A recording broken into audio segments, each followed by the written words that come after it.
de la sanidad. Hola, buenas tardes. Bienvenidos a esta nueva tertulia que organiza la Asociación Madrileña de Calidad Asistencial AMCA, que lleva por título Aportaciones del modelo EFQM en el Roadmap de la sanidad pública en el siglo XXI, los retos de la transformación. La sesión consta de una primera parte de exposición de 40 minutos aproximadamente y el resto del tiempo lo dedicaremos al coloquio. También informaros que, como es habitual, la sesión se grabará. En primer lugar, queremos agradecer a los ponentes su participación en esta sesión.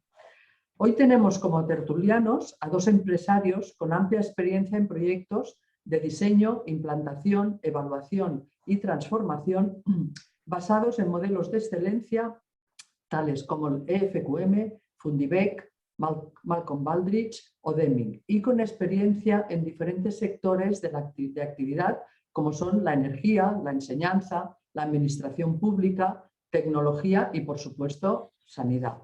Ambos escribieron un editorial en el 2020 en la revista de calidad Journal of Healthcare Quality Research titulado Modelo FQM 2020 hacia la excelencia y más allá. Os lo recomiendo. Ellos son Alejandro San Nicolás Medina, licenciado en Ciencias Físicas y máster en Investigación en Economía y Empresa, socio de Trescore Proyectos y presidente del Instituto de Excelencia Europea.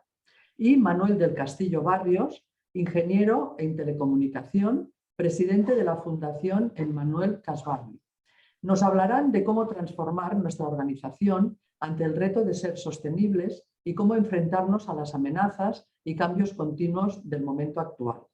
Esperamos nos ayuden en qué podemos aportar y cómo liderar esas aportaciones en nuestra organización dentro de la hoja de ruta hacia el futuro. La sesión está dividida en dos partes. Primero, Alejandro nos presentará un análisis de los retos para redefinir el papel de las organizaciones en la sanidad pública y entender y gestionar el ecosistema para aumentar nuestra propuesta de valor. Y después Manuel se enfocará en el reto del liderazgo ejemplar de los responsables y cómo asegurar la continuidad de las operaciones en cualquier escenario. Pues vamos a ello. Te paso la palabra, Alejandro. Pues gracias, Dolores, y gracias pues a todo el auditorio que está asistiendo, aunque sea de manera virtual, y mientras no nos dejen por protocolos sanitarios, no nos dejen ni abrazarnos, ni querernos, ni casi ni poder tocarnos, ¿no? Para mí es un placer estar aquí otra vez con vosotros para poder un poco dar nuestro punto de vista respecto a lo que puede aportar el modelo FQM, que como sabéis ha pasado a la versión del 2020 y nos está generando un montón de dudas. Y yo un poco, como ya me ha presentado Dolores, independientemente de que yo pueda decir que tenga cierta experiencia en gestión y tenga también cierta experiencia en gestión en el sector sanitario, hay una cosa que a mí me gusta más de esto del modelo, es intentar que el modelo FQM no aburra a la gente, sobre todo en la parte teórica. Cada vez, es una opinión que también comparto con Manuel, nos gusta menos todo lo que se genera alrededor del modelo a nivel de certificaciones y tal, y nos resulta como más apasionante el uso que las organizaciones pueden hacer del propio modelo FQM, sobre todo en la parte de cómo tener un modelo de gestión puede retar a las propias organizaciones a trabajar de manera clara, incluso para tener otros puntos de vista y otros puntos de gestión más creativos que nos permita avanzar, sobre todo respecto a lo que es lo que se llama la transformación. Yo ya no voy a entrar si el nuevo modelo es un modelo más de transformación, si la excelencia se supone o se presupone esto. Yo creo que es un poco tontadas pues un poco del hype que se está generando con el propio modelo, de la rumorología, y lo que realmente tenemos que conservar de los modelos de gestión es la utilidad que tienen los mismos para poder generarnos tanto dinámicas internas como retos internos. Esto creo que en un sector como el vuestro es súper apasionante, y creo que estamos en el principio de una nueva era en la gestión de los modelos avanzados, ¿no? Que esto es súper importante. Bueno, he pasado el modelo FQM, por si alguien no lo conoce, lo había dejado ahí puesto, el modelo FQM, que tiene una configuración completamente diferente, y hoy resulta que casi no es tan interesante hablar de cómo se reconfigura el modelo, sino un poco más del espíritu propio que nos está aportando el modelo. Una de las cuestiones interesantísimas que nos está generando el poder entrar en el nuevo modelo de FQM es sobre todo la relación que empieza a tener la psicología empresarial y la propia parte emocional del mundo real en la empresa. Esto que ha impactado directamente dentro de lo que es la gestión moderna. Las organizaciones todavía tienen un pequeño reto en lo que es la gestión. Sobre todo, hay una parte que a mí me resulta súper curiosa, que esto posiblemente hay organizaciones que lo llevan haciendo un montón de años y resulta que aparecemos en el año 2021 hablando de propósito. Claro, esto de hablar de propósito, que el modelo lo ha metido como literatura intrínseca dentro tanto de los criterios como uno de los elementos diferenciales, pues está generando como una especie de nueva ola de que todo el mundo habla de propósito y ahora nadie puede iniciar una conversación sin decir mi propósito es tal, mi propósito es cual. Realmente trabajar con propósito es intervenir de otra manera en lo que es la antigua misión de las organizaciones, ¿no? Si hablamos de propósito, es muy interesante recurrir a lo que el círculo dorado de Simon Sinek proponía, ¿no? El círculo dorado de Simon Sinek, sobre todo, tiene una conceptualización súper importante entre lo que nosotros vemos desde fuera, lo que es la parte dura, y luego trabajaremos un poco más sobre ello, a lo que es la parte más emocional, un poco la diferencia entre lo que es el qué somos, que es un poco también la relación con la misión, lo que se ve desde fuera que somos, pero sobre todo el círculo dorado avanza muchísimo en el por qué somos. Y el por qué, esta pregunta del por qué somos, por qué existimos, por qué estamos aquí, o cuál es incluso nuestro papel dentro del espacio que estamos ocupando a nivel empresarial, esto es súper importante tenerlos definido.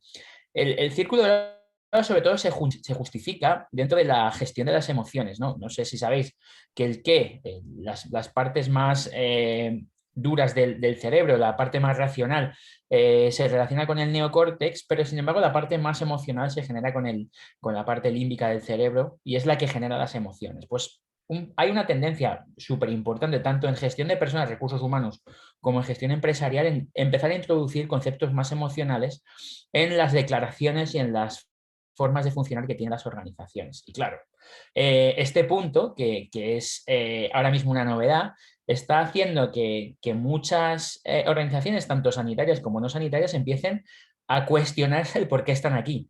Y lo que se están dando cuenta es que empiezan a no encontrar un sentido a su vida. Y dentro de este nuevo pensamiento, pues aparece el modelo FQM, aparece el círculo dorado y aparece un sistema de relación que nos permite reconfigurar el modelo en tres aspectos.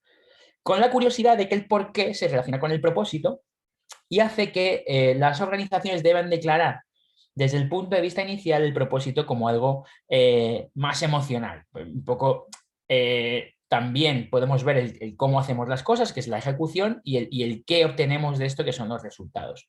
Más allá de las relaciones que se puedan obtener dentro del propósito y los criterios del modelo FQM, es intentar saber qué es el propósito y qué nos lleva a hacer el propósito dentro de un marco de gestión, que yo creo que esto es más importante.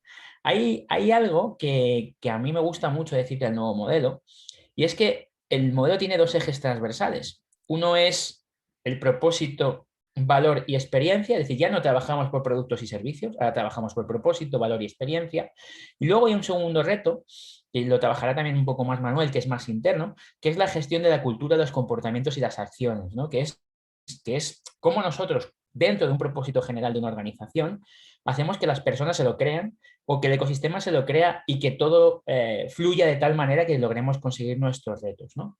Pues evidentemente cuando el propósito es firme y cuando declaramos que queremos ser de otra manera y además queremos generar un porqué de nuestro existir, pues aparece una declaración súper emocional, ¿no? Y además es importante que tengáis un propósito definido, sobre todo por lo que decía Simon Sinek, ¿no? Que la gente ya no está con vosotros, sino por lo que sois, y en esto os va a costar mucho redefinir todo lo que es vuestra gestión, sino el por qué hacéis las cosas.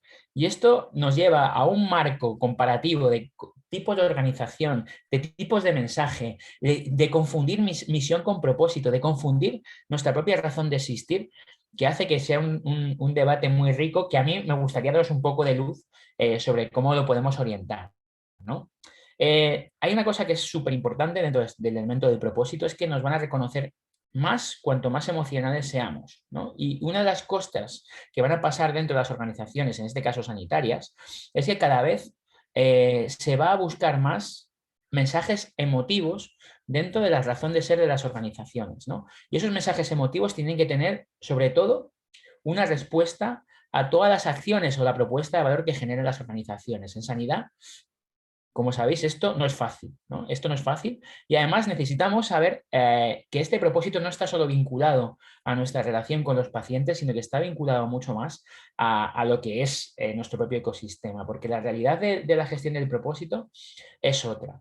¿Qué reto nos genera esta nueva entrada del propósito? Pues bueno, si nos basamos en lo que estamos entendiendo hoy en día desde la parte más teórica de lo que es el propósito, que lo acabáis de ver, pues es evidente que tenemos que escribirlo. Pero sin embargo, hay una parte muy importante de las organizaciones sanitarias en este caso, que es que su propósito también tiene que servir como eje de inspiración o eje de tracción o eje de transformación para todo lo que es la sanidad, tanto pública e incluso privada, como queréis verla. Pero sobre todo aparece un nuevo marco de identificación y unos nuevos ámbitos de identificación del propósito que a mí me resultan súper interesantes y os voy a poner algunos ejemplos, ¿no? Cuando centramos el propósito, pues necesitamos, por ejemplo, saber dentro del por qué estamos aquí, si las organizaciones en las que estamos trabajando son capaces no solamente de gestionarse, sino si tienen impacto real en las políticas públicas, ¿no? Tenemos que reflexionar si las organizaciones no solamente reciben órdenes de gestión, sino que además las dan y son capaces de transformar un sector tan complejo como en el que os estáis manejando, ¿no? Por ejemplo, también es importante saber si somos capaces de cambiar nuestra forma de ser y nuestra razón de existir hacia un desarrollo organizacional que sea, en este caso, sostenible y responsable. ¿Por qué? Pues porque al final la sostenibilidad y la responsabilidad es el eje central de nuestro existir y además ahora nos estamos llenando la boca con los ODS y la sostenibilidad, pero realmente uno de los elementos fundamentales dentro de la gestión del propósito es saber si somos una organización sostenible y responsable. Y luego, tres patas que me resultan súper interesantes. Y en esta siempre hemos coincidido también muchísimo con Manuel, que es cómo da cabida a la sanidad pública e incluso la sanidad en general a la economía social, a los proyectos sociales, aquellos proyectos que nacen con un propósito social, ¿no? También cómo la economía colaborativa, la inteligencia compartida, la inteligencia social entra en el sector sanitario y además os ayuda como organizaciones a apalancar vuestro nivel y hacer crecer que vuestras organizaciones sean cada vez más ágiles, más maduras, más inteligentes, incluso más predictivas, como vamos a ver luego. Y luego incluso hay el último elemento, es como la propia economía digital va transformando el sector en el que os estáis moviendo y además cómo la eficiencia basada en la economía digital y la forma de introducir elementos digitales en vuestras organizaciones mejora cada vez más vuestro día a día, mejora la forma en que os relacionáis con todos los grupos de interés o las partes interesadas y además os permite ser incluso más eficientes a la hora de trabajar. Esto me resulta súper interesante si sois capaces de integrar no solamente el propósito como organización inspiradora que quiere liderar la sanidad o quiere liderar el cambio, quiere liderar culturas de humanización o hacer que el sector sea más humanizado. ¿Y qué pasa con el resto de elementos del propósito? ¿Qué pasa con pues, lo que estamos hablando? ¿Qué pasa con el marco legal? ¿Qué pasa con la sostenibilidad real? ¿Qué pasa con los elementos de la economía que no son economías tradicionales, las nuevas economías? Pues uno de los retos que os genera el modelo, sobre todo, es hablar de propósito en términos mucho más amplios de los que se están generando. Y luego el segundo reto, porque a mí me toca decir dos retos, es entender y gestionar el ecosistema a todos los niveles, desde el nivel más elemental al nivel más avanzado, a la gestión global, para aumentar sobre todo la propuesta de valor y la experiencia global, ¿no? Que yo creo que esto es algo que el modelo FQM deja bien claro. A partir de ahora, lo que estamos hablando es propósito, valor y experiencia, pero la experiencia ya es global. Es decir, tiene que haber una experiencia tanto de paciente como experiencia de personas, gestión del talento, experiencia social, reputación social, etc. Y resulta que trabajar con el ecosistema se vuelve algo complejo con este nuevo modelo. No sé si quienes estáis escuchando esta humilde charla de servidor habéis visto cómo en la FQM propone un ecosistema. Es un tema muy complejo entender qué es un ecosistema. Realmente verlo así no tiene un valor muy reseñable. Y sin embargo, si viéramos lo que es un ecosistema, pues aquí hay dos puntos de vista. Si yo miro lo que es un ecosistema y vosotros veis el ecosistema, pues sin embargo, yo os digo ¿cuál es vuestro ecosistema? Pues vuestro ecosistema al final es la propia sanidad, los hospitales, etcétera, etcétera. Pero donde vosotros veis un ecosistema, yo veo un barco. Un barco que es zarandeado por un montón de componentes que en el modelo pues se llama megatendencias. Yo creo que son corrientes dinámicas de gestión que hay que tener en cuenta y que además nos generan retos per se, ¿no? Y me gustaría sobre todo recordar algunos. Sobre todo, los retos que genera el ecosistema es definir y entender lo que es la transformación para una organización como la nuestra. Ya no podemos trabajar como estamos trabajando hasta ahora. Y si yo os hago la pregunta si el sector sanitario en 5 años será como ahora, y es evidente que la respuesta es no. Por lo tanto, uno de los retos que os genera vuestro propio ecosistema sanitario y que va a definir el rumbo de vuestro barco es definir la transformación. Otro de los elementos que es muy interesante que vayáis interpretando es la gestión de los entornos VUCA. Es muy necesario que empecéis a trabajar con variables de volatilidad, de incertidumbre y de complejidad. Y esto hace que tengáis retos específicos basados en los cambios de escenario. Hombre, realmente es admirable lo que habéis hecho en la época COVID, sobre todo a niveles de agilidad. Pero esto no tiene que hacer que os durmáis sobre cómo se presenta el futuro, porque el COVID ha sido una gestión de presente, un entorno volátil que os ha hecho ser más resilientes y más líquidos, pero esto no significa que en el futuro seáis capaces de conseguir vuestro propósito porque no entendáis lo que va a suceder. Y esto del entendimiento se basa sobre todo en la gestión de las propias megatendencias que tienen consecuencias elementales. Por ejemplo, una de las consecuencias es la globalización. Cada vez la sanidad está más globalizada, los mercados están más globalizados, se empieza a trabajar en retos más globales. Quizá no en la parte asistencial, porque muchas veces hablamos de entornos más locales, pero sin embargo en la gestión del conocimiento la globalización es brutal y quizá no estemos trabajando los retos de manera clara.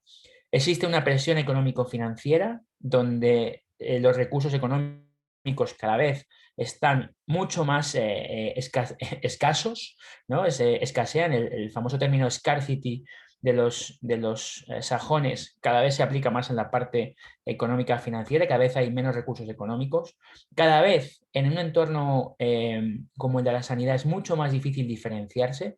Por ello tenéis que buscar cuál es vuestro factor de diferenciación y vuestra propuesta de valor diferencial y trabajarla de manera más clara.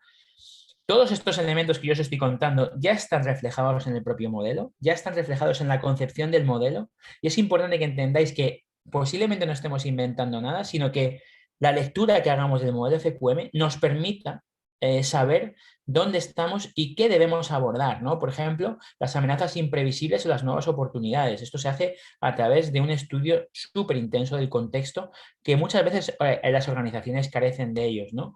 Por ejemplo, algo que define también los retos es intentar trabajar la inmediatez en la exigencia de resultados. Cada vez somos más cortoplacistas, menos largoplacistas, cuando necesitamos también trabajar un poco la sostenibilidad del futuro. ¿Cómo se trabaja eso desde la parte más emocional? Sobre todo ahora mismo, que sobre todo quienes estáis en la audiencia hoy, trabajáis casi con relaciones causa-efecto. Se quiere sobre todo, oye, hay que hacer esto porque mañana necesitamos esto, necesitamos cambiar esto para conseguir esto. Pero ¿cuándo tiene que ser? Bueno, vamos a hacer un plan a 3 años, pero ¿qué dices un plan a 3 años? Pues esto genera unos retos brutales, ¿no? Otro de los elementos de la gestión de los entornos VUCA es el análisis predictivo y la gestión de los nuevos escenarios y los impactos. Necesitamos saber lo que nos viene, porque si no sabemos lo que nos viene, no vamos a ser capaces de actuar frente a ello. Los cambios continuos, ¿no? La variabilidad, el empuje, las olas, ¿no? Si yo os pongo el símil del barco y trabajáis el hospital como si fuera un barco, casualmente, si yo salgo de Málaga y me quiero ir a Algeciras, yo tengo una ruta, pero la ruta, evidentemente, el oleaje me va a llevar por otra ruta. Entonces, tengo que tener alternativas, retos diferenciales, tengo que tener capacidad de cintura para poder moverme, ¿no? Y esto es importante. Y luego cosas más reputacionales. La exposición pública, por ejemplo, cada vez las redes sociales y la sociedad están mucho más informadas de lo que hacemos y nos genera o necesitamos tener un aporte reputacional y el control reputacional. Esto es un reto que es súper importante y que viene ya reflejado en las propias tendencias del modelo. La reducción de cargas a los ciudadanos y organizaciones, que son elementos esenciales en la sociedad del siglo XXI. Cada vez hay que traspasar o quitar sobre todo el peso al ciudadano y sobre todo quitarle carga, pues, ya sea burocrática, de gestión, etcétera, etcétera. La implicación activa de la ciudadanía en el ecosistema del propio hospital. Aumentar las redes de colaboración y aprendizaje. Cada vez los ecosistemas, como hemos hablado en el propósito, son ecosistemas que están mucho más relacionados en la sociedad del conocimiento y además afectan la parte más global. Y la última, que es la gestión de la reputación e imagen de marca. Todos estos elementos son olas que pueden bandear nuestro barco. ¿Y qué significa? Que si yo no soy capaz de dar respuesta a estos elementos, tanto de manera individual como global, pues si la ola es muy fuerte, me parte el barco por la mitad y lo que me deja es un poco tiritando mi propia organización. Y como al final el tiempo es el que es, me gustaría simplemente dejar una conclusión sobre todos estos aspectos. Esto es como muy espiritual. La cuestión no es si utilizar el modelo FQM, sobre todo el 2020, si al utilizarlo se generan los retos. Realmente, la realidad es que aposentar la gestión en un modelo realmente dirige los retos y la cultura de las organizaciones. Y esta es un poco la parte que yo quiero dejar. Si vosotros afrontáis la gestión a través de un modelo como una cultura organizacional, todas las piezas van encajando de tal manera que seréis capaces tanto de cumplir con vuestro propósito como para aportar el valor diferencial a vuestro ecosistema para ser más sostenibles. Así que gracias por el tiempo que me habéis dedicado. Usad, estudiad, entender, gestionar y avanzar con el modelo FQM, que dentro de lo que cabe para mí es de los modelos más potentes, más robustos y que os permitirán gestionar vuestras organizaciones con un éxito total. Así que muchas gracias y a vuestra entera disposición. Bien, pues adelante, Manuel, a ti te toca. Gracias. Gracias, Alejandro. Gracias, Dolores. Gracias, Alejandro. No me has dejado nada, macho. No es verdad, porque tú tienes tu parte de la tarta. Ya me he dado cuenta, ya sí. Bueno, para todos los que estáis ahí al otro lado, hoy no queríamos hablar estrictamente de modelo FQM. Lo que hemos hecho es extraer de la lectura del modelo, que es altamente recomendable. El modelo ya sabéis que en su versión más simple es gratuito. Estudiarlo, analizarlo. Lo que hemos hecho es sacar de ahí los principales retos, que no son nuevos, ya existían, porque llevamos mucho tiempo hablando de ellos. Concretamente, yo llevo 25 años gestionando organizaciones de muchos tipos, industriales, tecnológicas, sociales, en base a modelos de excelencia. Y ya estábamos trabajando en todos estos temas. Con lo cual hemos hecho un recopilatorio que, por cierto, Dolores, te he mandado la documentación, porque el objetivo de aquí no es contarlo todo y que se quede en el aire. El objetivo es que después sirva como guión para que todos puedan poner en el punto que quieran el foco, ¿no? Ojo, que esto no es una norma, esto no es para cumplirlo. Esto es una herramienta, uno la usa bien, mal, pero si quiere la usa y si no quiere no. De ahí la importancia de lo que ha contado Alejandro del propósito, que parece una tontería, pero no lo es. Y vamos a dar un apuntillo a partir de ahí por el tema del liderazgo ejemplar. Importante decir que en el modelo FQM hay 165 aspectos de la gestión que no solo hay que entender, sino hay que dominar. Y esto nos afecta a todos como líderes. Afortunadamente, en el siglo XXI, hay herramientas para todo, de verdad, creedme. O sea, todo esto que os voy a contar ahora, yo lo hago pues prácticamente todos los días. Y en el último gran proyecto de transformación en el entorno sanitario, que ha sido una organización, la mayor mutua pública que hay en República Dominicana, donde estaba yo dirigiéndolo, se aplica todo lo que yo os voy a contar ahora. Por si alguno quiere hacer benchmarking en algún momento del futuro, la organización se llama SENASA, el Seguro Nacional de Salud, que es Premio Iberoamericano a la Excelencia 2020 y que fue calificada también como World Class pues en el entorno de los 700 puntos, más o menos. También para aliviar un poco la cabeza, que os va a doler dentro de un rato, por lo cual pido perdón ya desde ahora,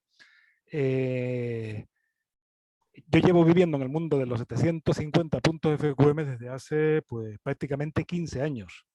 Ya os digo que se trabaja mucho mejor haciendo las cosas bien que no estar haciendo acción correctiva una tras de otra. Pero bueno, vamos al lío. A ver si os puedo compartir la pantalla.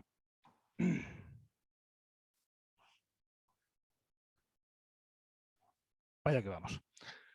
Insisto, toda esta documentación la tenéis. Dolor, confírmame simplemente que ves la pantalla para yo olvidarme ya. La veo Vale, perfectamente. perfecto. Gracias. Muy bien, pues esto lo tendréis porque el objetivo aquí no es contaros cosas que después no podáis testear, corroborar, criticar, incluso contrastar, comparar. No, compararlo todo. Ojo, esto que estamos haciendo hoy no es un curso, es simplemente daros material para que después preguntéis lo que queráis, porque afortunadamente entre Alejandro y yo dominamos todo esto. O sea, que preguntarlo, por favor, ser libres de preguntar lo que queráis, cualquier inquietud, porque hasta los 750 puntos llegamos. Por encima es complicado, habría que teorizar y no estamos aquí para teorizar hoy. Resumiendo un poco lo que ha dicho Alejandro, para darle continuidad, acordaros de que el modelo tiene tres partes. Una, hacia dónde vamos, la parte de dirección, tiene todo que ver con lo que ha contado Alejandro. La parte de cómo lo hago, ejecución, pero con un matiz, ejecución sistemática, con enfoques sólidamente fundamentados. Aquí no vale, se me ha ocurrido, yo intento, siempre lo he hecho así. Eso, a ver, es un poco flojito, ¿no? Y la última parte, que es qué impacto tiene esto. Los famosos resultados de todo tipo. Si estamos gestionando un ecosistema, ¿qué resultados tenemos en todo el ecosistema? No solamente el cumplimiento de presupuesto o la satisfacción de los usuarios, que, a ver, forma parte de la base, pero es flojillo, flojillo. Dicho esto, no vamos a poner ninguna cosa más explícita del modelo FQM, sino vamos a ponernos nuestro resumen de los principales retos y oportunidades, que ya sabéis que esto es como lo de la botella medio llena, medio vacía, ¿no? Si uno lo asume como amenaza, seguirá siendo una amenaza. Si lo asume como oportunidad, será una oportunidad. En el mundo de los emprendedores, lo que hace la gente es echarle más agua a la botella, y así son todo oportunidades. Esto es lo que os comentaba Alejandro, en base al propósito. Es importantísimo redefinir el papel de las organizaciones, entender y gestionar el ecosistema. Os voy a dar alguna buena práctica sobre cada una de ellas para el debate y nos vamos a centrar fundamentalmente en el capítulo potenciar el liderazgo, porque en este sistema nuevo, FQM 2020, el liderazgo ya no es un rol. El liderazgo es una función que tienen que llevar a cabo todos los responsables de cualquier cosa. Hablaremos de ello ahora mismo. Y por supuesto, asegurar las operaciones. Las operaciones hay que asegurarlas ahora y en el futuro. Y esto que digo es un poco raro. Es un poco raro, pero hablaremos también de eso. Sobre el propósito, que os ha contado muy bien Alejandro. Si miráis en el diccionario, propósito es la firme determinación de hacer algo. Y si rebuscamos en el modelo, hay que añadir alguna cosita. Mucha gente se confunde con la misión. Bueno, la misión es una parte del propósito. Una parte. Hay otras tres partes que si fallan disminuyen notablemente la probabilidad de éxito. Uno es la vocación. Para que una cosa salga adelante, la organización tiene que tener vocación. Y por tanto, los líderes y los empleados tienen que tener vocación. Y si no la tienen, hay que provocarla. Y ahí está nuestro trabajo como líderes. Otro es la profesión, la cualificación. Saber hacerlo bien. Esto no es cuestión de intentarlo. Como decía Yoda en la Guerra de las Galaxias, hazlo o no lo hagas, pero no lo intentes. Y el último elemento es la pasión. Esto hay que echarle mucha pasión, porque si no, nos ahogamos. Y como el propósito no es que nos ahoguemos, echarle pasión desde ya y después nos lo contáis en el debate. Una cosa importante dentro del propósito es que siempre hay que hacer cosas para alguien. Y tal como nos dicen, este modelo es eso que quiero hacer para alguien, hay que concentrarlo en compromisos claros, lo que se llaman compromisos SMART. Ya sabéis. Disculpa, Manuel, es que creo que Dime. tienes el micro muy cerca y resuena un poco. No sé si todo el Sí. mundo oye bien. Yo creo que hay un poco de eco. Gracias, perdona. Lo alejo un poco. Sí, mejor. Mejor. Eco. Creo Tú que dame sí. feedback cuando quieras, que para eso estamos. Creo que sí. Bueno, pues la idea es, todo lo que forme parte de nuestro propósito hay que darle forma de compromiso SMART. Concreto, medible, alcanzable, realista y acotado en el tiempo. Porque si no, o es incompleto, o no es medible, o no es alcanzable. Y entonces ya entramos en el terreno de la frustración. Por eso hay dos preguntas clave en cualquier cosa que hagamos en relación con este modelo. ¿Por qué? ¿Y para qué? Lo he dicho intencionadamente así, es ¿para qué? Muchas veces justificamos las cosas con unos porqués un tanto rebuscados. No, aquí los porqués tienen que ser sistemáticos, tienen que ser como los ensayos clínicos, repetibles. Tiene que estar, digamos que, validado entre pares para no equivocarnos. Y el para qué tiene que ser cuanto más smart, mejor, porque siempre tiene que haber una motivación. Si no, vamos todos los días al trabajo para... Ese es el para qué. No solamente es que esperar al fin de año, ni a la reunión de seguimiento del presupuesto. Por cierto, decir que vamos a hablar nada de presupuesto porque en los niveles altos de excelencia el presupuesto es una herramienta más. Hay otras cientos de herramientas adicionales. Ya si alguien quiere preguntar después qué pasa con el presupuesto, seguimos hablando sobre ello. Bueno, pues a partir de ahí, con todo esto que nos ha contado Alejandro de retos asociados al ecosistema, hago una idea adicional, sobre todo orientado a los que lideramos la gestión de nuestra organización. Si vamos a transformarnos, si queréis transformar algo, sea un departamento, un área, un centro de trabajo o el hospital completo, hay que pensar que siempre va a haber tres ejes que transformar y que están íntimamente relacionados entre sí. Hay que transformar a las personas para que sean las personas, no solo los líderes, los que transformen la organización, y que esta transformación conjunta sea la que actúe como catalizador de transformación de la comunidad, que es a quien servimos por otro lado. Por eso lo que decía antes Alejandro de la importancia del impacto de las políticas públicas. Tienen que ser impactos smart. Si no, es como hablar con la boca grande. Se nos llena la boca de cosas y al final no hacemos nada. Con todo eso, también es importante como buena práctica que esto del mundo VUCA, el mundo VUCA no es voy a trabajar con él como se me ocurra, no, existen técnicas y herramientas para sistemáticamente meterse en el mundo VUCA. No lo vamos a detallar aquí porque esto sería cuestión de 4 o 5 horas, pero sí deciros que no se empieza por la V de la volatilidad, se empieza por la complejidad. Hay que reducir la complejidad modelizando, hay que eliminar la ambigüedad concretando, hay que averiguar todo lo que podamos sobre lo que sea relevante para eliminar la incertidumbre y frente a la volatilidad lo que hay que hacer es acotar, igual que se hace en el control estadístico de procesos, poner límites, ya que no vamos a saber por dónde va a ir el barco exactamente. Pues va a ir entre dos límites, superior, inferior, derecha, izquierda, como queráis. Este modelo ya le da bastante valor, pero tiene que ser un enfoque sólidamente fundamentado. A partir de ahí, pensar que el ecosistema no es una cosa simple. El centro del ecosistema siempre va a ser nuestro propósito, siempre. Y el liderazgo y el talento de las personas van a ser esa banda azul que junta, que une resultados sobresalientes con todos los actores del ecosistema, sean shareholders, sean grupos de interés, stakeholders, partners, quien quiera que forme parte de nuestro ecosistema, junto con las decisiones que toméis. Para eso tiene que haber, lógicamente, un proceso de toma de decisiones y el sistema de gestión que pongáis en marcha para que esto ocurra. Esto no ocurre por casualidad, esto hay que provocarlo. Todo eso, el catalizador, es justamente el liderazgo y la cultura. ¿Cómo estáis orquestando esto en vuestras organizaciones? Esa correlación entre resultados, ecosistemas, decisiones y el propio sistema de gestión. Porque esto aquí hay mucha gente metida, muchísima, muchísima. Y es un trabajito. Yo gestiono 56 ecosistemas. A ver, me lleva un ratillo porque esto me lo hacen las máquinas. Aquí las personas somos muy lentas. ¿Hasta qué punto estáis usando la tecnología para gestionar, ayudaros a gestionar los diferentes ecosistemas que no son solo uno en los que estáis? Sobre todo a nivel de saber qué está pasando allí. Hay muchas herramientas para gestionar ecosistemas, para ir a buscar qué oportunidades tenemos en cada grupo de interés, para detectarlas adecuadamente, para que no se nos escape nada y para transformarlas en valor, lo que os contaba Alejandro. ¿Cuál estáis usando vosotros? Porque aquí en este sistema de gestión del propio ecosistema, lo único que nos vale es el centro, donde se solapan las tres bolas. Todo lo demás son pérdidas. Pérdida de recursos, pérdida de tiempo, pérdida de imagen, pérdida de credibilidad, pérdidas. Esto no suma nada, con lo cual lo mejor es no tenerla, ¿no? Ojo, el ecosistema, aunque mucha gente cree lo contrario, no hay solamente encuestas para saber lo que piensa la gente. No, la valoración que hagan de nosotros, la satisfacción que tenga, la fidelidad son elementos clave, pero son etapas, son steps, escalones de la escalera.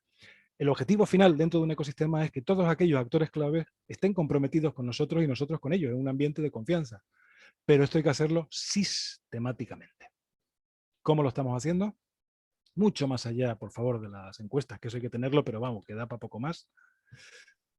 Con todo ello os vais a encontrar con un reto importante, y es que hay que tener un proceso sistemático de gestión del ecosistema, donde se identifique, se defina, se tipifique, se analice, se entienda, se valore, se evalúe, se priorice, se actúe, se mida, se fidelice y se consiga compromisos. Como he dicho, proceso, todo esto va junto con sus correspondientes indicadores de gestión, cuellos de botella, etcétera, etcétera, etcétera. No os cuento nada que no sepáis sobre el tema de procesos. Con todo esto, alguna práctica que podéis contrastar, lo que hablaba Alejandro de la gestión del valor, por ejemplo, pasillo de cliente o gestión de la experiencia de usuario. Este es el caso de la empresa Alsa de transporte, donde saben exactamente cuál es el comportamiento y cuál es la percepción que tienen los usuarios en todas las etapas antes de entrar en el autobús y después de haber entrado. En nuestro caso sería mucho antes de llegar al hospital y mucho después de haber salido. Y eso sirve para cada segmento de usuario, no para los usuarios en general, no, para cada segmento. Si alguien quiere hacer benchmarking con ellos, pues ningún problema, os damos el contacto y ellos estarán encantados. Ya van por la versión, creo que la versión 4 del pasillo de cliente. Pero es que lo mismo hacen con los empleados. El pasillo de empleado. Desde que el empleado todavía no ha entrado en Alsa hasta después, mucho después de haber abandonado la compañía, sea por jubilación, sea por despido, sea por cualquier otra incidencia. Todo eso se gestiona. Y esto no hay cerebro que lo pueda gestionar sin ayuda. Lo digo por lo de la tecnología y las máquinas. Nos hace falta tecnología para conocer todos los momentos de la verdad de nuestros grupos de interés. Esto está basado, para el que le interese, en la teoría de Parashuraman, de momentos de la verdad. Bien, con todo esto, alejando de las alianzas. Las alianzas no es porque lo diga la FQM. Las alianzas lo que van a hacer es compensar todo aquello donde nosotros no llegamos porque no queremos, no sabemos, no nos da tiempo o no tenemos presupuesto. Ya sean habilidades, sistemas, conocimiento, mecanismos de financiación, sistemas de gestión, tecnología, relaciones. Para eso están las alianzas. No simplemente, pues tengo estas 3 alianzas clave. No. ¿Cuál es la red que tienes para que todos colaboremos y todos aprendamos? ¿Para qué? Acordaros, pregunta clave, ¿para qué? Para que se cumpla el propósito. Y con ello la visión y demás, ¿no? Objetivos a largo plazo. Si avanzamos un poco, ¿qué herramienta podéis usar si no la estéis usando ya para gestionar cada uno de los diferentes segmentos de grupos de interés? Pues un Canvas, que es lo más sencillo que hay. Está plagado Google de información sobre el Canvas. Canvas, con V. No con C, no va con K, que el K es otra cosa. Ahí tenéis una herramienta sencilla para mover esto del valor. Cómo se define, cómo se prioriza, cómo se mueve, qué me hace falta para llegar a ello. Muy bien documentada, por cierto. Y vamos al núcleo de lo que nos corresponde en esta segunda parte, de los retos asociados a cómo potenciar el liderazgo ejemplar de los responsables. Cuidado, no hablamos de liderazgo a secas. Veréis que en el nuevo modelo FQM no hay ningún criterio que se llame liderazgo. Esto no existe. El liderazgo no existe uno, existen varios tipos de liderazgo. Quien haya estudiado en psicología, Blanchard, por ejemplo, o Goleman también, hay un montón de escuelas de pensamiento. Yo conozco 8 o 9. Verá que hay diferentes tipos de liderazgo. El truco está en qué tipo uso, en qué situación y con qué tipo de gente. Y esto es una gestión dinámica, hay que hacerla todos los días. Aquí no se trata de hacer una encuesta de empleados o un 360 o cualquier otra valoración, por favor. Estas son herramientillas para completar una parte. No. Dentro de ese liderazgo ejemplar de cualquier persona que tenga responsabilidad, temas clave, retos u oportunidades, como queráis. Una función, consolidar y dar sentido al propósito. No vale con definirlo, definirlo es una tontería. Lo que hay que hacer es sacarle partido. Y por una consecuencia que os contaré ahora, para que veáis el primer círculo virtuoso de este modelo FQM 2020, os lo cuento. Hay que potenciar la transparencia y buen gobierno. No simplemente porque seamos buenas almas cándidas, no. La transparencia y el buen gobierno tiene que ver con rendir cuentas, y rendir cuentas tiene que ver con demostrar que estamos cumpliendo nuestros compromisos, asociados, por supuesto, al propósito. Eso nos lleva también a otro reto, que es cómo desarrollamos estructuras ágiles y flexibles. Ágil, que tiene un tiempo de respuesta muy corto. No hay que esperar aquí a 3 comités, 6 meses, no, muy corto es una semana. Flexible, que se puede adaptar frente a cualquier cambio en el entorno, en el ecosistema. Para ello hay que potenciar la cultura de innovar para mejorar. Ni mejorar a secas, ni innovar porque sí, ni innovar con la tecnología nada más. ¿Cómo centramos la innovación de forma sistemática para conseguir mejoras que nos ayuden, por favor, ¿a qué? A cumplir el compromiso. Ello nos lleva también a algo que se oye mucho, que es potenciar el desarrollo profesional del empleado público, pero no porque lo diga la ley. No, no es por esto, es que si tenemos personas súper cualificadas, son ellas las que van a liderar su trocito de la compañía. Con lo cual a nosotros nos queda mucho más tiempo para liderar cosas del futuro, como nos pide este modelo y veremos dentro de un par de minutos en la última parte. Si queremos aprovechar todo esto, habrá que explotar y potenciar el talento. Por favor, que talento hay muy poca gente en España que sepa de qué va esto. Ahora os contaré alguna buena práctica por si queréis estudiar sobre ella, analizarla, debatirla, lo que queráis. Y al final, la conclusión, cuando uno vive en el mundo de los 750 puntos FQM para arriba, es que hay que potenciar equipos de alto rendimiento. Son equipos que se autolideran. No es trabajar en equipo, es 2 pasos más allá. Y el alto rendimiento es alto rendimiento, no es por poner un nombre. Todo esto tenéis que decidir si lo queréis usar o no, si lo queréis integrar o no. Porque si no lo integráis, tenéis doble trabajo. El día a día y esta cosa. Esto hay que integrarlo y tiene que formar parte del día a día. De todas aquellas personas que tengan que liderar algo. Si os acordáis, círculo virtuoso del propósito, el propósito es hacer cosas para alguien. Ya, pero como esto requiere cumplimiento, no solo ponerlo en un papel, hay que definir claramente y en qué tiempos se van a cumplir qué compromisos. Que los queréis llamar objetivos, me da igual, irrelevante, pero son compromisos para darle fuerza. Si me comprometo, lo hago. Yo no he dejado en toda mi vida profesional de cumplir un compromiso. Incumplimiento cero, como debe ser, por otro lado. Como los accidentes, ¿no? Accidente cero, ¿no? Dice todos los sistemas de gestión. Manuel, Con esto, sí, unos dime. 5 minutos Sí, para que puedan hacer preguntas. ¿Vale? Perfecto, gracias. Gracias. Con todo esto, lo que os queda es una idea de, bueno, ¿y esto del ecosistema son todos iguales? Pues no, no son todos iguales.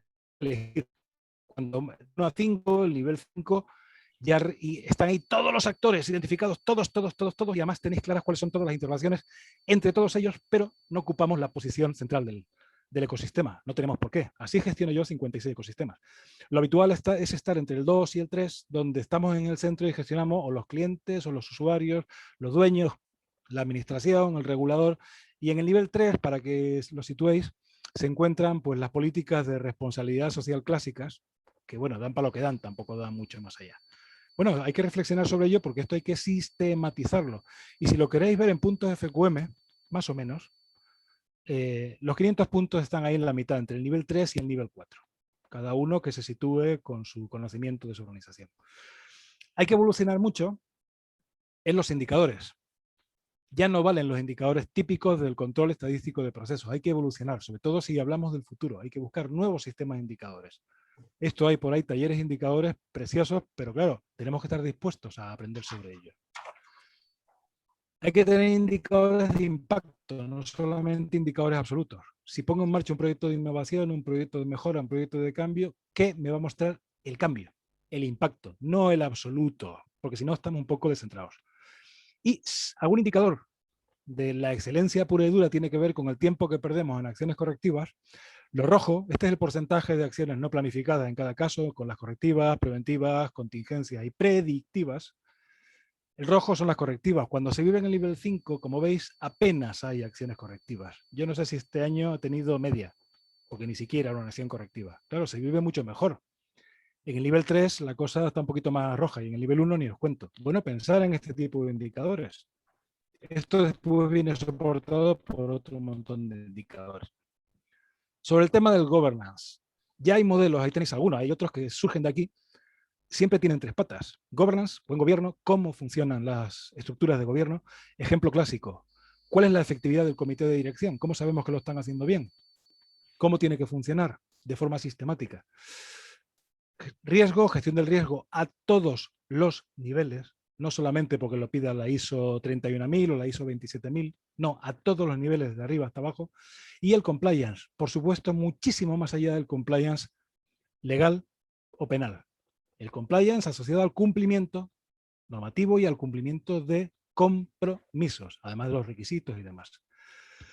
Tenéis también una buena práctica, este es el modelo de desarrollo sostenible de UNESCO, que se enseña mucho en las escuelas en Perú, va mucho más allá de la triple cuenta de resultados, económico, social, medioambiental, mucho más allá, mucho más allá. Que tenga interés, que lo busques en Google para que veáis todas las posibilidades que tiene. También hay una teoría que se llama la teoría del bien común que está detrás de todo esto.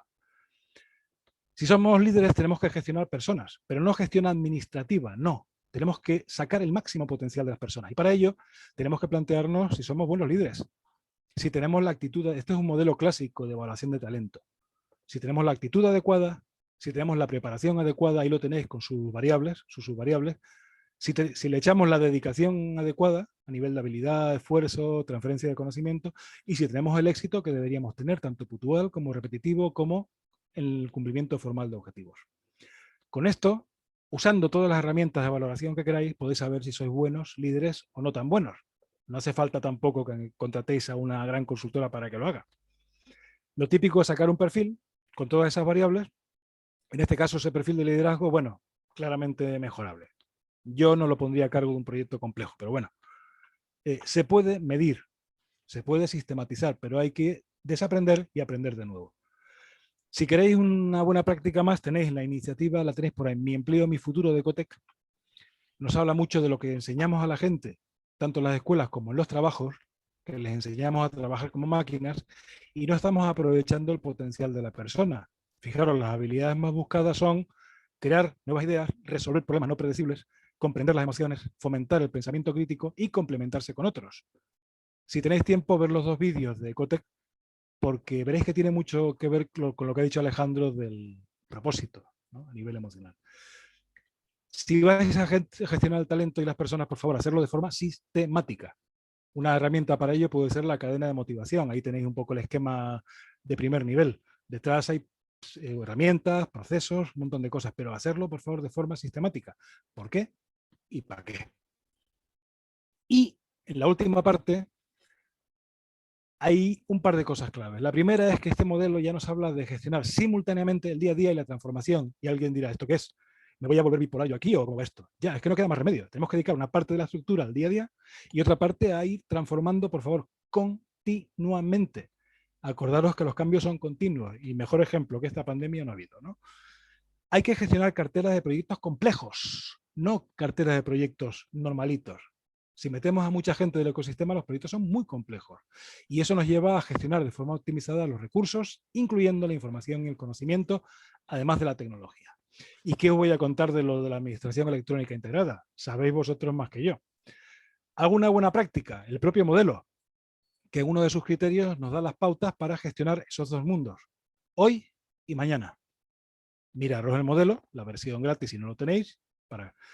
¿Por qué? Porque los planes que nos enseñan a hacer en todos lados, desde la estrategia, que parece que es el sumum del universo, a un plan de proyecto, nunca se llevan a la práctica como son diseñados. Nunca, nunca. Siempre están llenos de baches, de lagos, de montañas. Y esto pasa mucho en el mundo del emprendimiento. Y os pasa a vosotros, y os pasa continuamente. Ya, ¿cómo nos anticipamos a todo eso? El objetivo no es reaccionar, el objetivo es anticiparse, saber qué me puede pasar y cuando me pase, qué es lo que hago. Y para eso, qué mejor que gestionar la arquitectura de la información necesaria. La información para obtener conocimiento, para sacar de ahí un aprendizaje que se convierta en mejoras. Y en eso nos puede ayudar eso que comentaba antes Alejandro del análisis predictivo. El análisis predictivo, esto podríamos estar hablando 40 horas tranquilamente, nos ayuda a establecer patrones de comportamiento futuro, con una cierta probabilidad. Por favor, aquí no hay certidumbre total, acordaros, mundos inciertos. Pero hay que aprender de esto. En el Club de Excelencia, por ejemplo, había un seminario muy bueno de una horita sobre esto, ¿no? Si queréis alguna herramienta, pues ahí tenéis un montón. Yo trabajo mucho en neurociencia computacional y en reconocimiento de patrones, por ejemplo, a través de algoritmos genéticos, que los tenéis ahí en la parte derecha arriba, ¿no? En la calidad clásica se trabaja la parte estadística, la base de datos y, bueno, alguna cosita más, pero cosita más, ¿eh? Acordaros, la cantidad de información es terrible. Hay que usar las máquinas. Hay que usar las máquinas. Y si no sabemos usarlas, tenemos que aprender. Y esto no es futuro, esto está ahí. Y por supuesto hay que estructurar el sistema de gestión. ¿Cómo lo tenéis estructurado? Por favor, esto es un ejemplo didáctico. Puede ser cualquiera, pero tiene que ser sistemático, como su nombre indica. Y si vamos a desplegar las cosas, este es otro ejemplo de buena práctica, que sean sistemáticas. ¿Qué parte de la estrategia es de control? ¿Qué parte de mejora? ¿Qué parte de cambio? Y si vais a gestionar proyectos, por favor que esté claro qué valor y qué riesgo aportan los proyectos antes de empezar, que esto es lo que nos gusta a los que estamos en comités de dirección. Antes de meter la pata, queremos saber dónde vamos a meter la pata. Si hablamos de innovación, practicar un poco de innovación abierta, que es una buena práctica. Usar a la gente del ecosistema normalmente porque no tenemos presupuesto para esto. Y hay mucha gente por ahí dispuesta, ¿no? Y para cerrar, 2 pistas. Una, hay cientos de herramientas, cientos que nos pueden ayudar en estos nuevos retos. ¿Cuántas conocéis? Porque si no las conocéis, hay que estudiar un poquito. Lo digo por nuestro propio interés, porque no se pueden tomar decisiones sin tener la información adecuada. Y como no nos queda más remedio que hablar de tecnología, ojo, que estamos en un mundo, esto ya no es futuro, se habla mucho de la industria 4.0, pero también se habla de la explosión de las tecnologías exponenciales, con un gran aumento de la capacidad de cálculo, un gran aumento de la capacidad de almacenamiento, un gran aumento de la capacidad de comunicación y un gran aumento de las posibilidades del software. ¿Y esto qué tiene que ver con los hospitales? Pues hombre, mucho, porque ya estamos trabajando, yo estoy trabajando con gente en industria 5.0, con temas de inteligencia artificial, con visual decision taking, gestión de toma de decisiones visuales, con reconocimiento de patrones en comunidades, en poblaciones, con sistemas autoconfigurables, pero también estamos trabajando, en industria 6.0. Y ahí hay cosas como la computación cuántica o la inteligencia sintética, que esto ya es para otro día. O la criptoeconomía, o la factoría oscura, que esto está ya, que está ya ahí, no es que viene mañana, que está ahí ya. Y os lo vais a encontrar. Acordaros, el objetivo es anticiparse.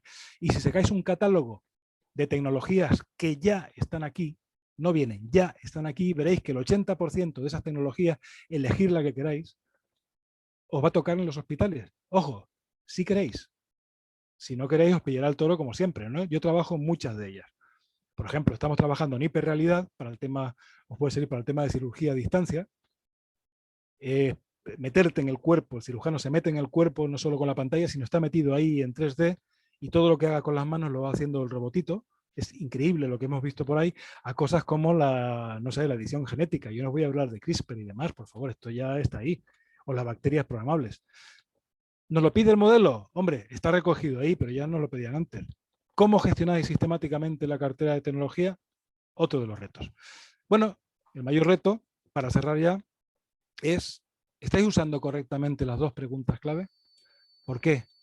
¿Y para qué? En cada cosa relevante que hacemos, porque si no es así, podemos empezar por ahí, creo yo. Y con esto y un bizcocho, terminamos esta segunda parte. Muy bien. Gracias. Muchas gracias. Muchas gracias, Manuel, y muchas gracias, Alejandro. Bueno, ahora, bueno, la verdad es que es muchísima información. Obviamente pasaremos a todos los asistentes la documentación para que puedan leerlo y, bueno, pasamos al turno de preguntas. ¿Alguien quiere hacer alguna pregunta? Que levante la mano y desde el soporte pues os darán pasos, abrirán el micrófono y si tenéis cámara pues también os veréis, vamos, os podremos ver la cara y os presentáis, por favor.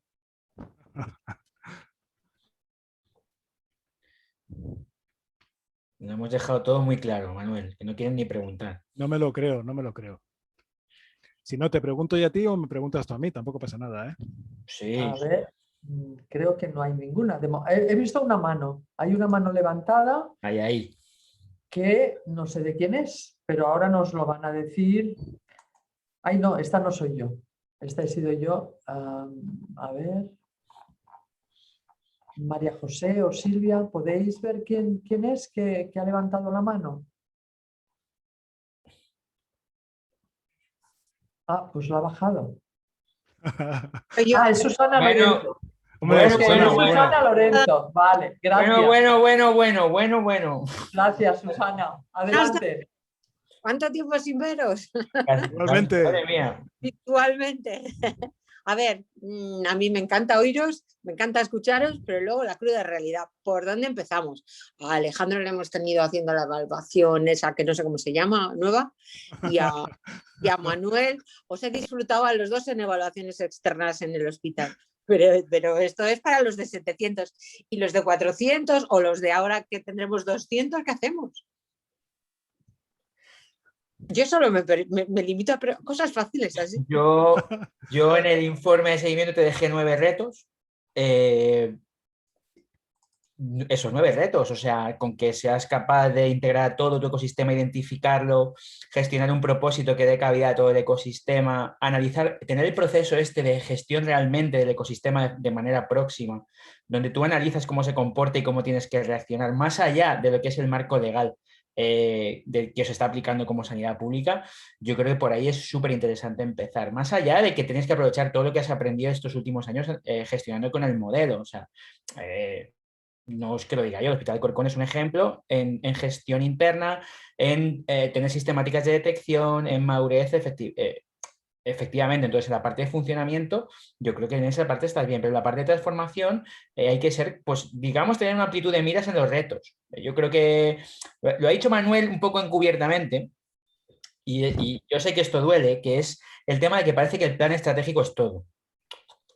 No, hombre, ya eso ya lo El sabemos. plan estratégico ya no es nada y hay que trabajar por retos específicos, que es lo que te marca la observación del entorno. Entonces, aprovecha que ya has observado el entorno, aprovecha que ya sabes, analizas lo que te está pasando, sé mucho más consistente en ese proceso de analizar qué es lo que te rodea y cómo puede cambiar lo que te rodea para tu éxito.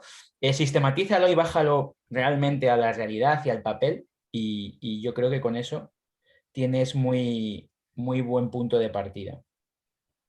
No sé qué opina Manuel. Sí, de acuerdo. Sí. A ver, hay un punto de partida que no es el plan estratégico, eso da para lo que da, por favor, ya lo sabemos todos.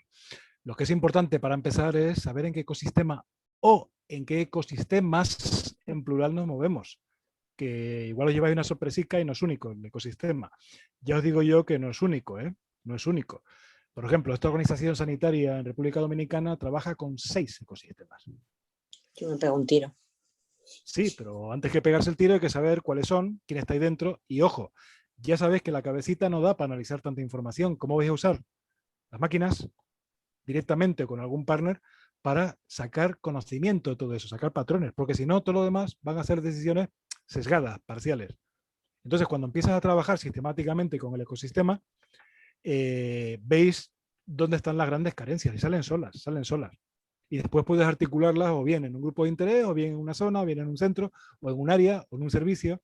Yo estuve hace tiempo trabajando con servicios de farmacia de bastantes hospitales, en unas jornadas que hacíamos cursos de verano, y la gente empezó y se puso su propio reto dentro del servicio, no a nivel de hospital, sino, oye, vamos a definir cuál es nuestro ecosistema del servicio de farmacia. Y de ahí salieron un montón de proyectos que eran atacables sin meterte en todo el tema estratégico y en la cosa política, ¿no? Yo empezaría por el ecosistema, pero sabiendo que la cabeza no da para tanto. Hay que usar las máquinas. Si yo tuviera que estar con todos los ecosistemas que yo manejo, pendiente de ellos yo, no estaba aquí con vosotros. Estaría en el hospital, pero en la camita, allí en la UCI, boca abajo. Porque no doy para más, yo tampoco. Ni lo... Ya, bueno, esto lo digo un poco así, pero es que, claro, es que, por ejemplo, hay muchas organizaciones, no voy a decir de dónde y tal, que se plantean esto de la desescalada y no tienen nada de información sobre cómo se ha gestionado en los hospitales la pandemia. Y es una cosa penosa, porque una vez que lo sabes se te quitan las ganas de ir acelerado. Vosotros lo sabéis, pero hay fuera mucha gente que no lo sabe. Acordaros, reputación, imagen de marca, implicación de la ciudadanía, ¿eh? El ecosistema, Susana, bien definido, antes que nada. Es lo que yo haría, bueno, es lo que yo hago, vamos, no lo haría, lo hago sistemáticamente. Muchas gracias. ¿Alguna pregunta más? A ver.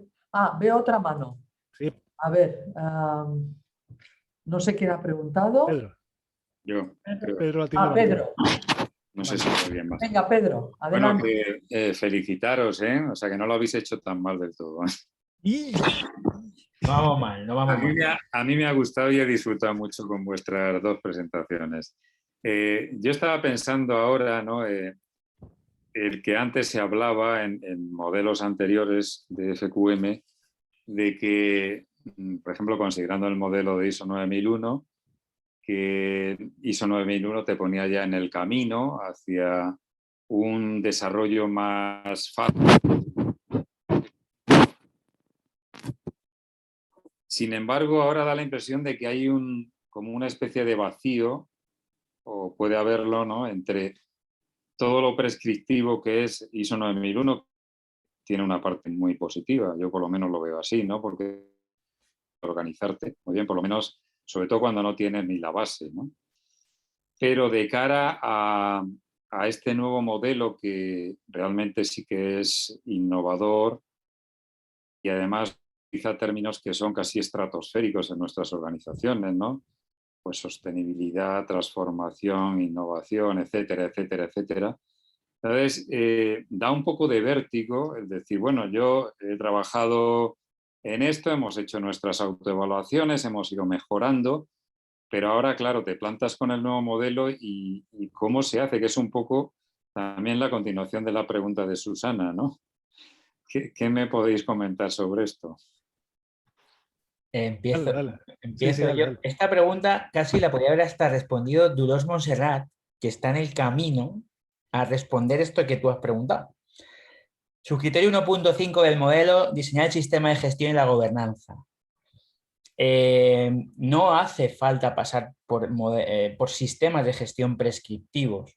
Simplemente tienes que generar una cultura que te permita definir cómo vas a gestionar tu organización y cómo se van a tomar las decisiones. Nos hemos centrado durante los últimos años, evidentemente, en los estándares porque son los sistemas que más confianza dan para comenzar algo lógico y con cierto ordenamiento. Pero los estándares, en general, lo que generan o lo que han generado es una cultura de burocracia y de inseguridad muy importante, sobre todo en la parte de auditorías y registro. Si eso lo cambias por una cultura de control operacional y autocontrol y gobernanza, ligera, y que todos los servicios del hospital se centren en definir esa cultura, automáticamente unificas todo lo que es la gestión dentro, tanto a nivel de procesos asistenciales como de soporte. Entonces, nos tenemos que quitar un poco de la idea de la cabeza de que sistemas de gestión son ISOs. Sistemas de gestión es una estructura de funcionamiento y, sobre todo, para mí la más importante, la que aporta el nuevo modelo de gobernanza.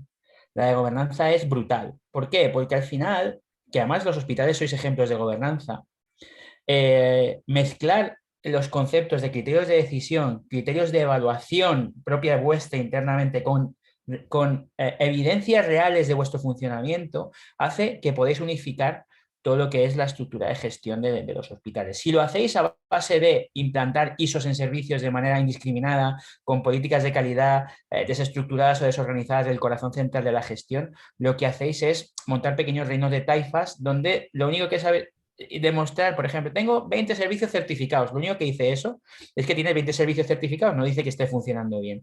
Dale la vuelta. Genera una cultura de gestión específica y unificada y de gobernanza unificada dentro del hospital y eso, cuando tú lo has desplegado, te permite decir que existe una unificación de la forma de gestionar. Y esto es mucho más interesante, ¿no? Yo creo que esto es una de las transformaciones culturales que tienen las organizaciones sanitarias. Darle la vuelta al apalancamiento de los sistemas de funcionamiento. Trabajar desde unos mínimos de gestión unificados dentro del hospital que no estén basados específicamente porque no tienen por qué estar basados en ISO y que permitan decir que se está trabajando de una manera absolutamente normalizada y que todo el mundo sabe a qué juega dentro del hospital. Y luego apoyarlo con infografías, que esto ya es lo último, pero yo creo que eso es importante. No sé, Manuel, ¿qué opinas? Sí, hombre, ahí son diferentes niveles. Pensar que el modelo FQM cubre desde 0 a 1000 puntos de FQM. Las normas, los estándares, cubren habitualmente hasta el nivel 350-400 puntos. No suelen pasar de ahí. A ver, lo que dice este modelo 2020 con mucho criterio, nunca mejor dicho, es que lo que hay que describir claramente es cuál es el sistema de gestión del hospital al completo o su servicio o como queráis. Y dentro del sistema de gestión integras los estándares que quieras.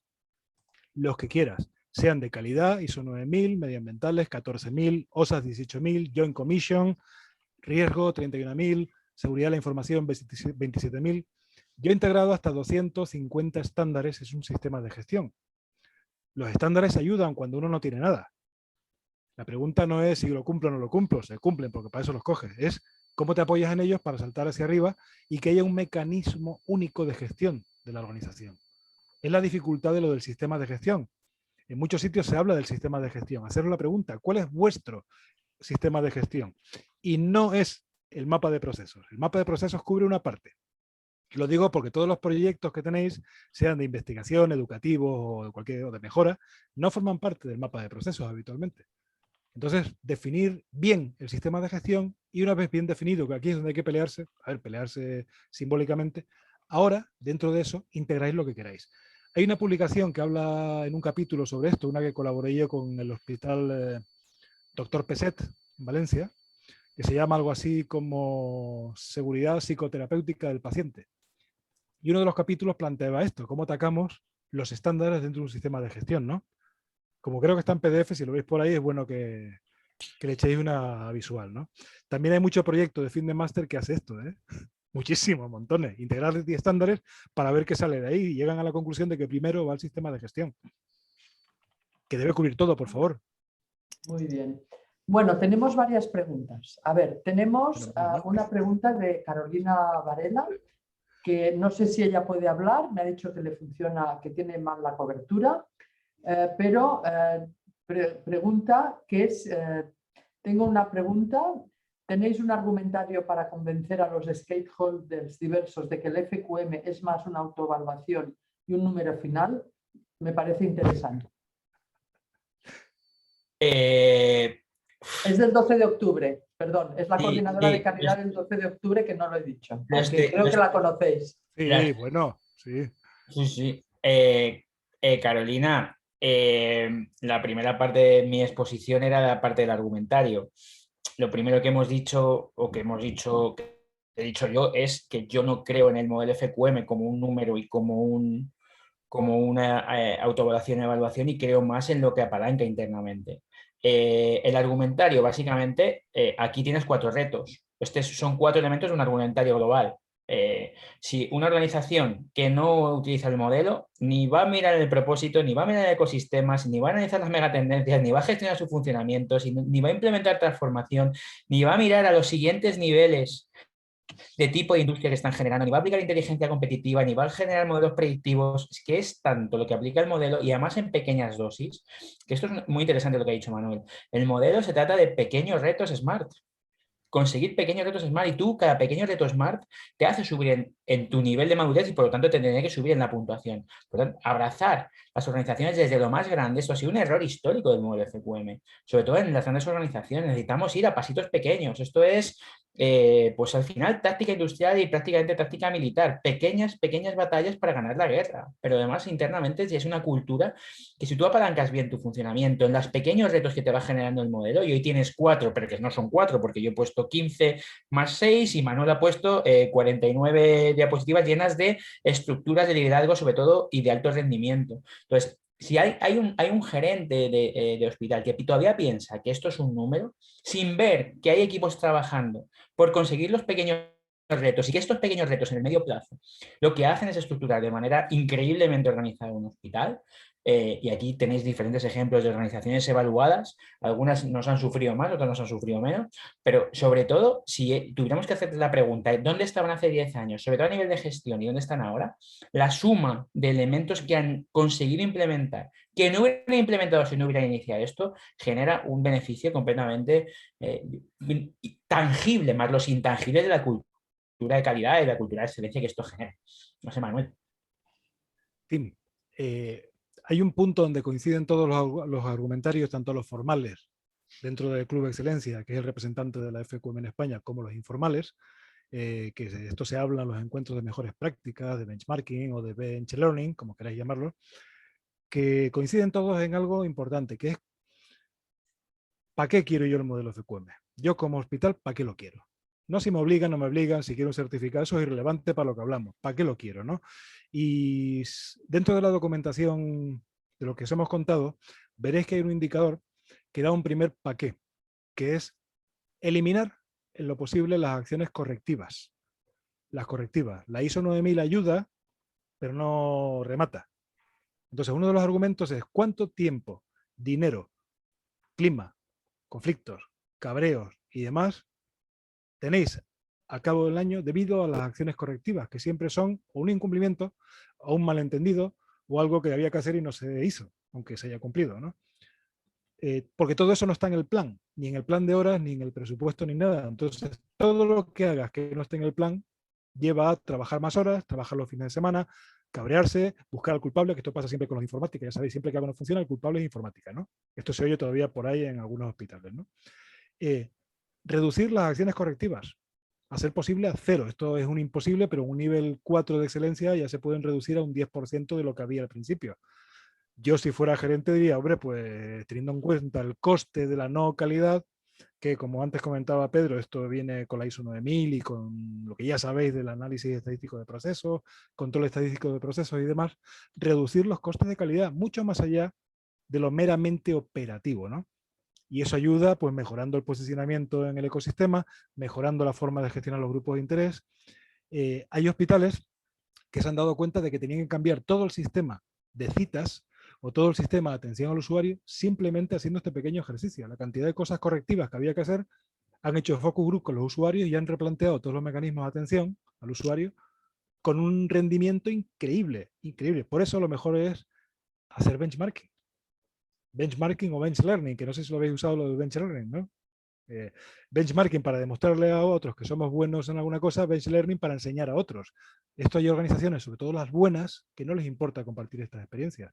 Pero el primer argumentario es reducir lo inoperante, todo aquello que nos quita presupuesto, que nos quita tiempo, que nos quita clima, que nos quita cabreo y que nos quita las ganas de trabajar para el futuro. Ese es el primero, a partir de ahí surgen muchos más, ¿no? Estudiate el indicador ese que hay por ahí. Vale. Bueno, había una mano levantada, pero la ha bajado. Si quieres volverla a levantar y ya solo voy a dar paso. Bueno, esta mano si la vuelve a levantar, que no recuerdo quién era, lo siento.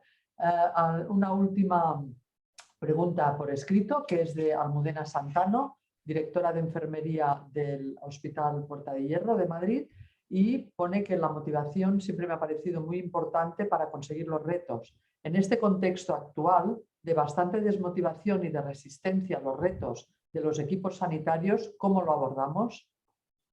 Y con esta pregunta finalizaremos. Ah, no, el panelista volvió a levantar. Ah, no, no tengo yo, he levantado yo para hacer otra pregunta tú. Que no sé nadie, pero que circula por ahí, pero eso después. Bueno, pero que pues tú y ya. Con esto acabaremos, ¿de acuerdo? Bueno, pues, ¿Contestáis a Almudena? Vale. Sobre lo que pregunta, empiezo yo, Alejandro, después lo rematas tú. Bueno, vale. A ver, la motivación es el paso. Si veis en la documentación el esquema que os hemos puesto de la cadena de motivación, la motivación es el paso 1. Pero si se queda solo en motivación, se murió. Hay que conseguir que todo el mundo pase de la motivación al esfuerzo, del esfuerzo al rendimiento, del rendimiento a la satisfacción y que esa satisfacción sea un nuevo elemento automotivacional. Esto existen herramientas como la cadena de motivación, pero aquí lo más importante es quién lidera todo esto. La motivación, si surge sola, se muere sola, en un entorno jerárquico. Luego, los líderes, vosotros como líderes, cada uno en su trozo, en su cono de responsabilidad, ¿qué vais a hacer para motivar a vuestra gente? Ojo, cuando digo gente, digo los de debajo, los de colaboradores y otros grupos de interés, sean otros servicios, sean usuarios, otras instituciones. ¿Qué vais a hacer para motivarles? Pero una vez que los hayáis motivado, ¿cómo vais al siguiente paso? Que es que la gente se meta en el lío. Si es motivar para un proyecto de mejora, ¿cómo conseguís que se impliquen en el proyecto de mejora? Si es motivar para resolver un problema, ¿cómo conseguís que se metan de verdad? No a discutir, sino a resolver el problema. Si es para definir un nuevo servicio, ¿cómo, más allá de motivarlos, los metéis en el lío? Y ojo, si no hay un resultado claro de todo esto, es imposible que la gente se meta en el lío. porque se hacen la pregunta y se voy a dedicar yo horas, ¿para qué? ¿Para qué? Entonces, cuando tengáis la documentación, mírate el esquemita de la cadena de motivación, por favor, estoy un montón en internet, pero lo primero, sí, motiva quién, a quién y para qué. Y después hay que llevarlos al lío. ¿Cómo te los vas a llevar al lío si no tienes presupuesto, no tienes método, no tienes máquina, no tienes... Y esto solo lo podemos hacer los líderes. No va de abajo arriba, va más bien de arriba abajo. Cada uno en su cono de responsabilidad. Alejandro, remata. Bueno, yo encuentro dos formas de hacerlo. Uno es lo que ha dicho Manuel, que es la parte de cómo te lo llevas al huerto, que es la parte más emocional. Esto hay programación Neurolingüística. neurolingüística. Si el líder es capaz de tener un liderazgo, sobre todo transformacional sobre su equipo y genera un entorno de emoción hacia el reto, que es importante, pues yo creo que el equipo se va a implicar, los equipos se van a implicar. De hecho, creo que siempre hay que tener un foco en un objetivo común. Y aquí el modelo, por ejemplo, con el tema del propósito y la visión, os puede ayudar mucho. La cultura de gestión del reto y el éxito es súper importante. Y hay otra parte que esta Manuel también le mola mucho. Acuérdate del modelo Magic, que son los entornos gamificados.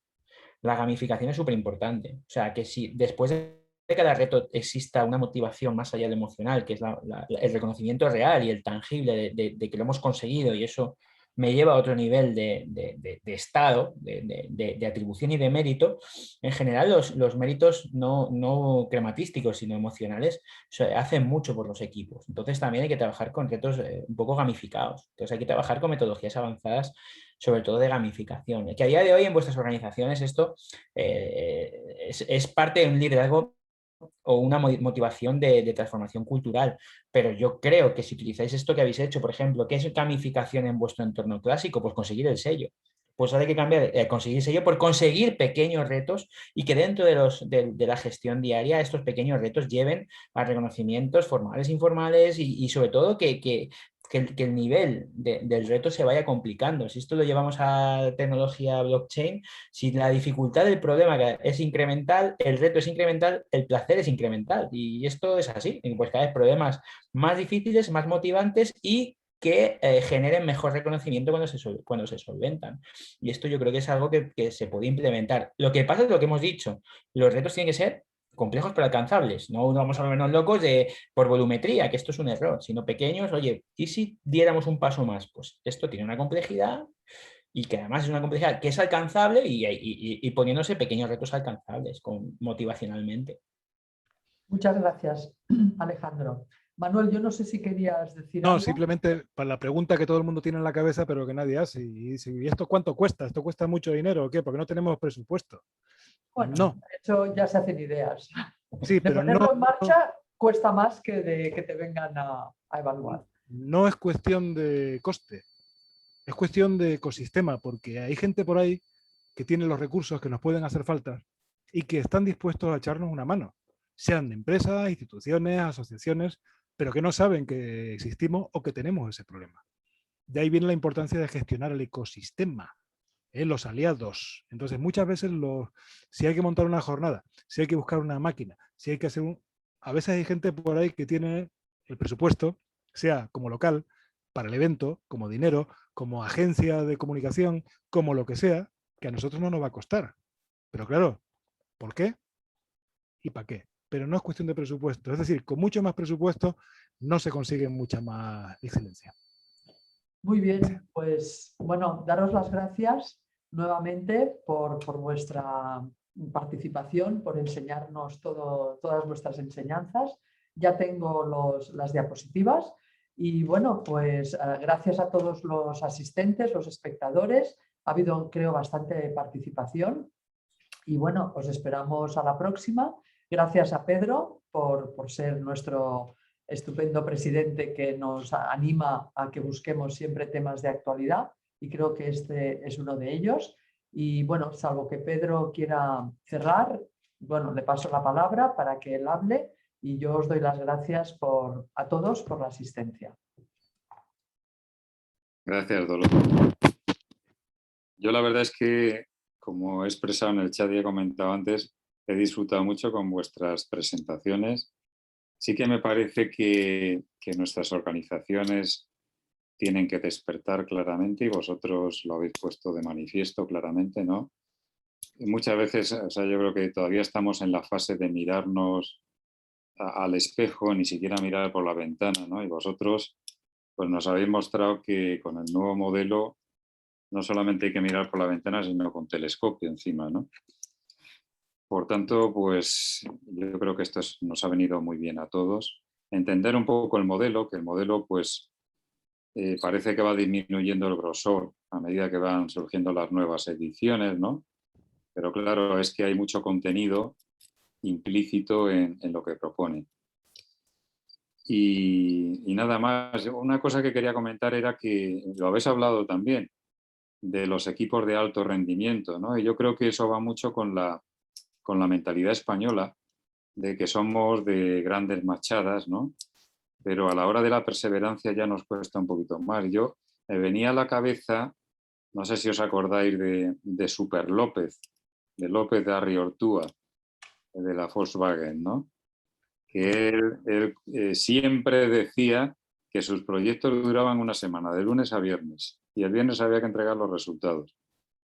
Y bueno, pues eso a veces no es fácil, pero habría que ir por esa línea también, porque muchas veces los proyectos se eternizan. Yo siempre cuento del récord en el hospital de un protocolo, que cuando yo llegué me dijeron que estaba terminado y tardó 10 años en acabarse. Después quedó un protocolo estupendo, ¿no? Poco pasado de moda, pero fue así, ¿no? Entonces la gente se aburre y hay que espabilar, porque va contra nuestra mentalidad de que las cosas no salgan y salgan pronto, ¿no?